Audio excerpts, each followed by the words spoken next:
Bonsoir à tous. Nous commençons ce journal télévisé avec une triste nouvelle. Nous venons d'apprendre la déplorable mort des cassis de Cédric Minot en Bourgogne. Voici quelques photos de ce meurtre, dont le coupable présumé est la sécheresse. Nous voyons clairement la différence entre les cassis ayant survécu et les cassis morts. Le propriétaire va nous expliquer les faits. Donc, depuis une vingtaine d'années, chaque année, nous plantons des cassis pour faire des bourgeons. Donc, on a été confronté l'été dernier à la sécheresse et une canicule qui a fait sécher les pieds sur place. Donc, on n'avait jamais vu ça. Donc, c'est fichu. Donc, il a fallu recommencer cette année. Donc, cet hiver, on a replanté. Jeanne va nous expliquer ce qu'il s'est passé.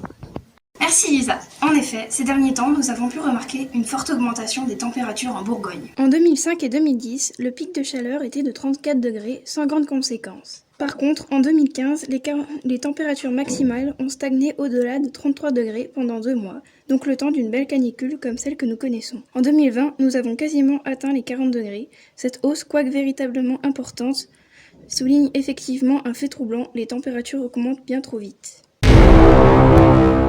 Le soleil envoie ses rayons sur la Terre, ce qui va la réchauffer. Elle réfléchit ses rayons dans l'espace, mais une partie est captée par les gaz à effet de serre qui renvoient de la chaleur vers la Terre. Tout ça forme l'effet de serre. S'ajoutent à ceci ceux de l'activité humaine qui augmentent l'effet de serre, donc la chaleur terrestre. Il y a de plus en plus des événements climatiques extrêmes qui nous font un petit peu peur, qui sont les canicules, les vagues de chaleur qu'on peut avoir en été.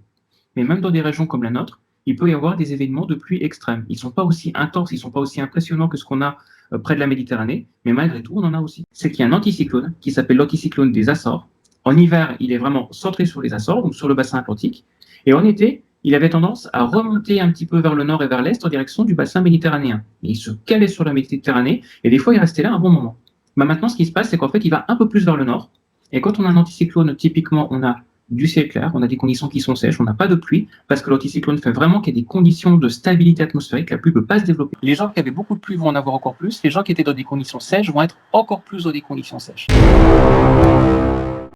En vue des derniers événements climatiques extrêmes, notamment la récente sécheresse ayant fait des dégâts jusqu'en Bourgogne, la montée des eaux, la fonte des glaciers, les pluies diluviennes, les tornades et ouragans, et de l'impact mondial de ce dérèglement climatique, il est bon de songer à l'avenir.